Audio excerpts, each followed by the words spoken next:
Hi, this month is National Minority Mental Health Month, and as such, I'm talking to Kimberly Peatrice today about her new release, ForEver 29. ForEver 29 is Kimberly Peatrice's compelling portrait of her beloved son, Maxie L. Rogers Jr., an adventurous, intelligent, honorable, educated Black man and devoted father who served in the military for over 8 years and whose life tragically ended at the age of 29.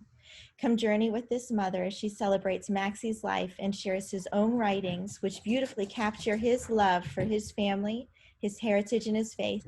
In Forever 29, she also gives insight into her son's post-traumatic stress disorder, depression, shatters the stigma surrounding mental health and suicide, offers compassionate advice on how to recognize and help those suffering with mental illness, and offers compassionate advice on how to help loved ones and others suffering with trauma and grief.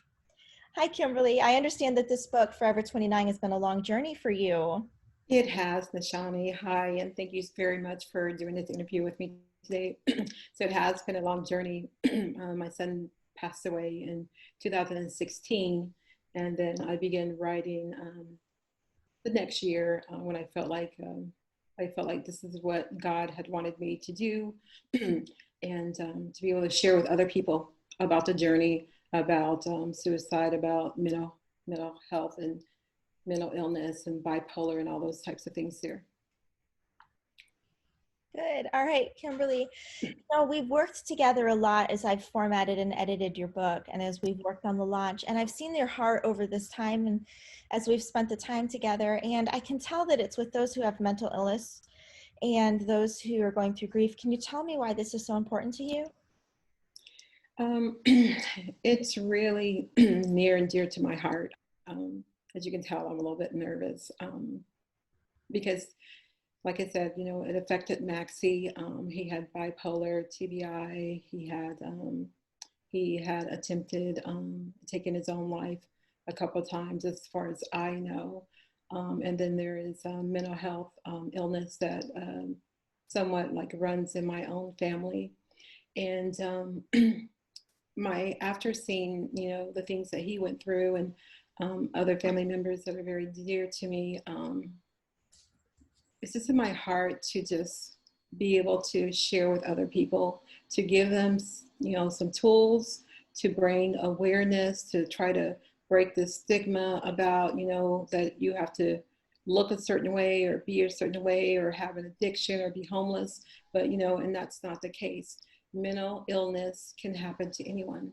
It doesn't have anything to do with your race, where you live, your status in life, anyone.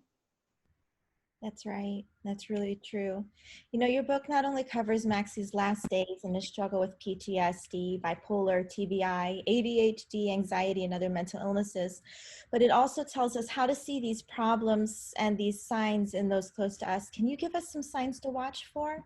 Yes, and I just want to just briefly give me a moment. I'm just going to read a few things that I have in the book. And it talks about, just some things to look for. And so one of the things would be if the person is talking about wanting to die or wanting to take their own life, if they are actively looking for a way to take their own life, like searching online or asking questions or looking through material, if they're telling you that they're feeling hopeless, they're feeling some hopelessness, or that they feel alone, that they have no reason to live. Those are some serious indications right there.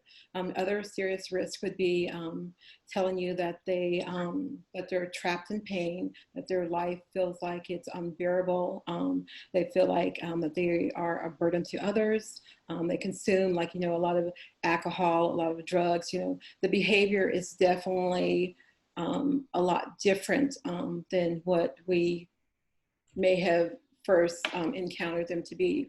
And then sometimes too, on the other flip, is that sometimes the person can look just like nothing's wrong.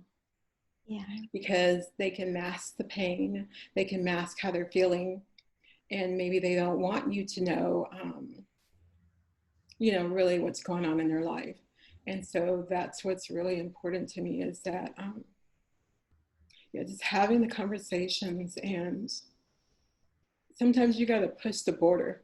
You know, you got to push the envelope. You got to ask those tough questions and um, ask. Don't be afraid to ask. Like, how are you feeling? Like, how, you know, take a moment out of your day, out of your busy time to really tune in and see what's going on with the person. And then a lot of times, you know, we may not have the answer. And I'm not saying that my book has all the answer, because really my book is really about a mother's love. And so, with that being said, you know, you don't have the answers. You know, God gives us His word, but He also gives us counselors, He gives us doctors, He gives us all these other professionals that are there. And so that's one of the things that I really strive is it takes more than just your belief in God. It takes more than that because He's given us so much more. And so use those tools. Go see a professional. There's nothing wrong with seeing a counselor or doctor or taking a person to the emergency room or bringing someone else along, you know, to help you on a journey. So that's really my heart right there. And that's what I pray, that this book just really just ministers and reaches, you know, so many other people and just breaks down the stigma about mental health and suicide. That's wonderful.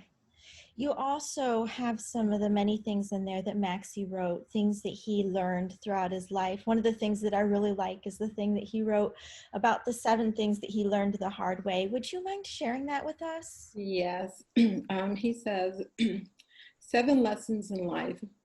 I'm currently learning the hard way.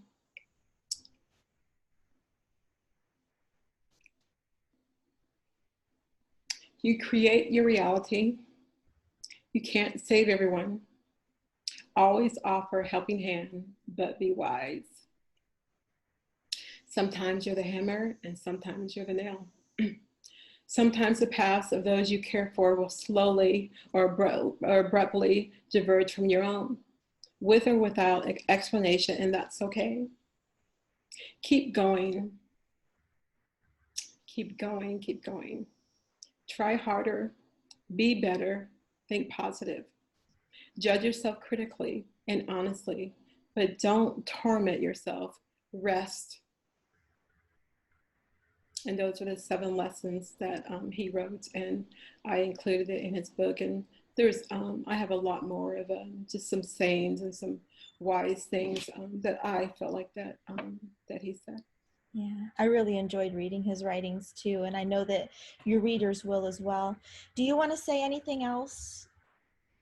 I just want to encourage everyone who has this book, or whether you buy it for yourself or you pass it on to someone else or you buy it for them, just that they will take hold to it and get the help that they need, and that we will have these conversations and not be afraid and not be embarrassed, um, because it is okay.